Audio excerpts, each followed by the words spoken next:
Hello, my name is Shane Ibbs, and I was asked to contribute something to Dying Matters Week.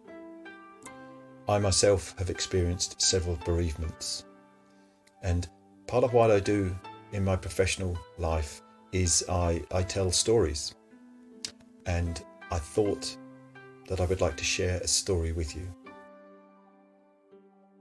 Long ago, in old Japan, there lived a man, Mr. Tanaka, and he was getting on in years.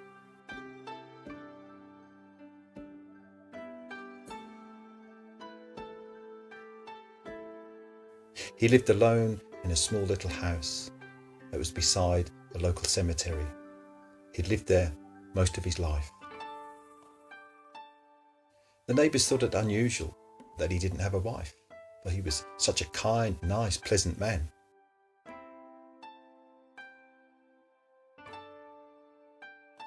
One day Mr. Tanaka didn't want to get out of bed. He felt unwell. He sent for a relative. His young brother's wife came with her son,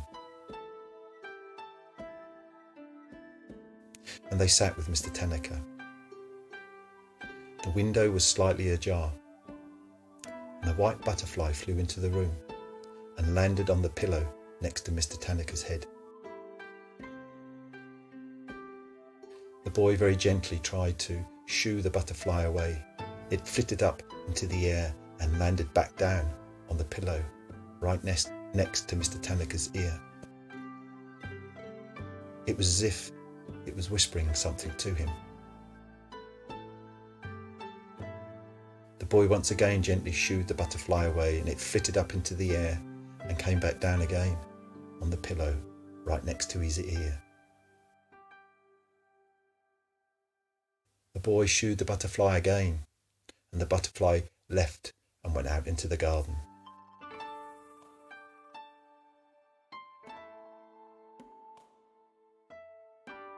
And the boy followed it.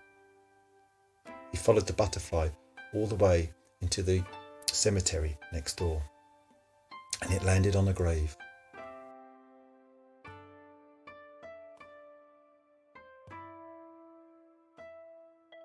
And the boy went over to the grave, and he noticed that the grave was kept very well, and there was a beautiful bunch of white roses.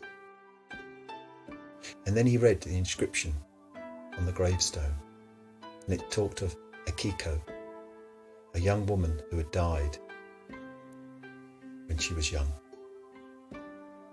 The boy turned, went back to see how his uncle was. But while he'd been away, his uncle had died very gently in his sleep. And he found his mother beside his uncle's bed.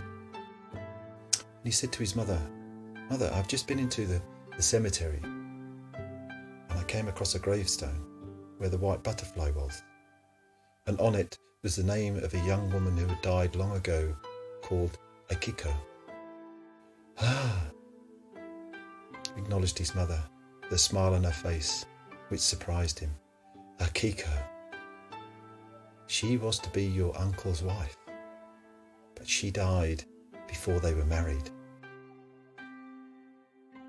That's why he built his house next to the cemetery, so that he could visit the grave every day and keep it in good order, and always replace the flowers with fresh flowers. It's why he never married, for he still loved Akiko." The boy thought about this, and then he realised the white butterfly. It was Akiko. She had come to him in his hour of need to tell him that everything would be okay, and he had passed away and joined Akiko. As is the never-ending cycle of life and death.